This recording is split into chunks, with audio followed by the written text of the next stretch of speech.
Where's the time to finish your novel? It all depends where you're looking.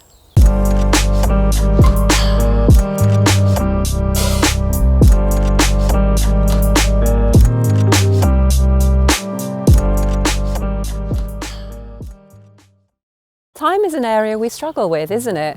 But don't worry, if you really want to make sure that you finish your novel, I've got a free masterclass that I'll tell you about in a bit. I've spoken to thousands of writers in my life, and not having the time, or trying to find the time, or wishing I had the time are phrases I've heard often and said myself often. We catch ourselves thinking stuff like, I don't have the time, or I'm too busy, or I should have done that last week. But here's the thing, it's not about the time. So what is it about? Survival. When I'm telling myself I don't have time to write, I will often catch myself believing that my writing will never come to anything. It's like in that moment I have zero faith that this thing I love will ever bring me what I crave: money, fulfillment, fame, success. Now, I know what's going on here.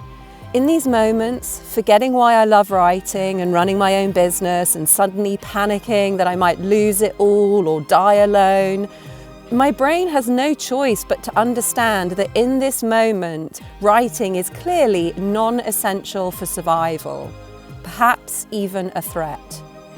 Every time I found myself thinking it wasn't possible to make a decent living writing the things I wanted to write, I knew that I wasn't helping myself. But could I stop?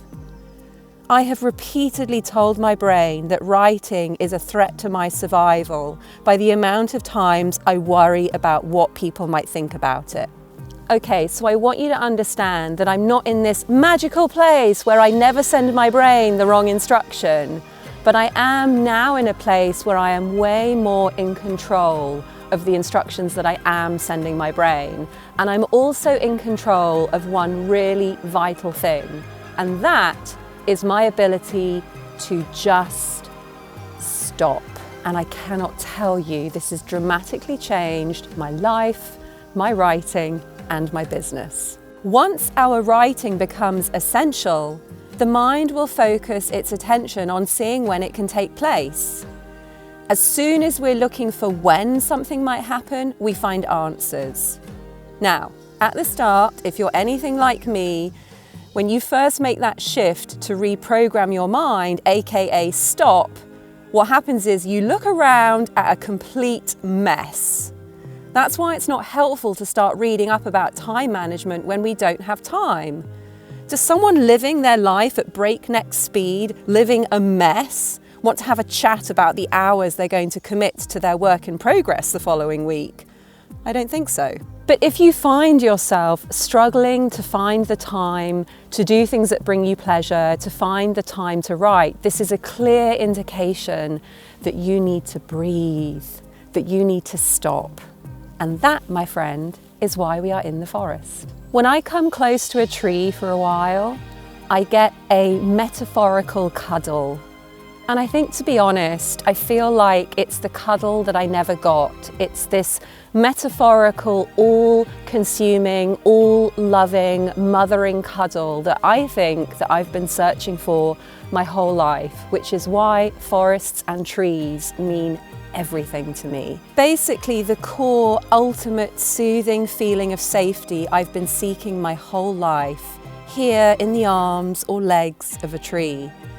Once you reset those survival instincts by stopping, then you can begin to look at how you can best use the time that's available. How often do you find yourself just watching time disappear and simply telling yourself, well, things are a bit hectic at the moment?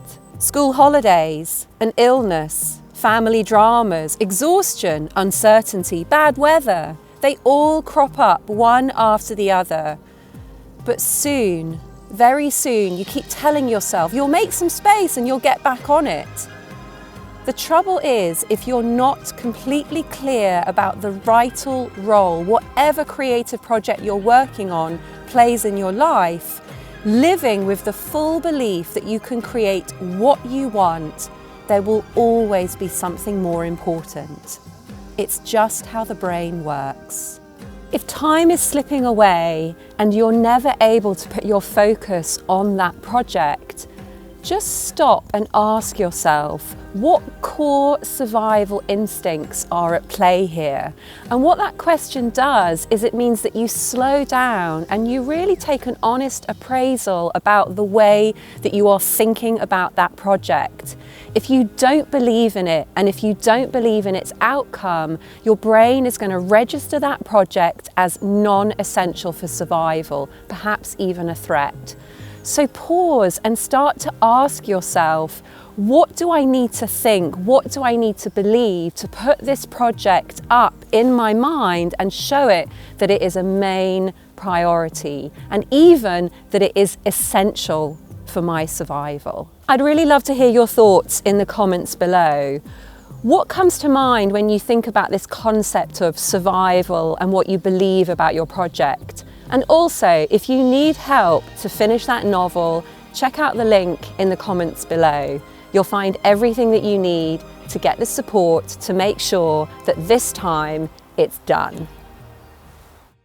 2 years and you never said a word. No, in 2 hours and now we said it all. You know we don't wanna fall in love again. Oh no, just think about what we did. It never worked, no.